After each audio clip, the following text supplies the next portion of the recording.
ছেলে কত ব্যস্ত, কাজের কি প্রেসার, টানা রোদের মধ্যে কিরম বউ সেজে কাজ করছে। কই দেখি একটু মুখটা। এমনি সময় তো কোনো কাজ বললে এত রোদে এই কষ্ট হবে, আমি পারবো না। এখন কষ্ট হচ্ছে না?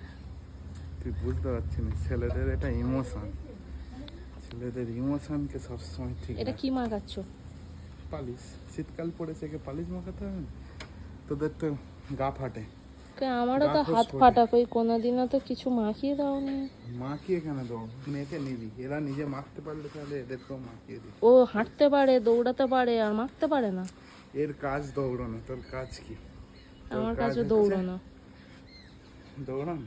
হুম। চ আজকে তাহলে তোকে পেছনে বেঁধে নিয়ে যাবো বাইকে, দৌড়াই। রোদে এমনি সময় কোনো কাজ বললে ও করতে পারে না, কষ্ট হয় রোদের মধ্যে।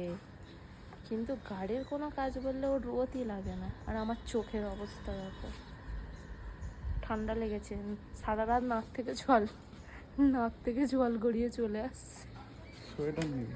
তার মধ্যে কাশি। আর এখন আমার চোখের হাল, ঠান্ডা কি করে লাগে বুঝাই না। রোদটা লাগছে কি ভালো লাগছে। আমার চুলটা একটু শুকনো করতে হবে।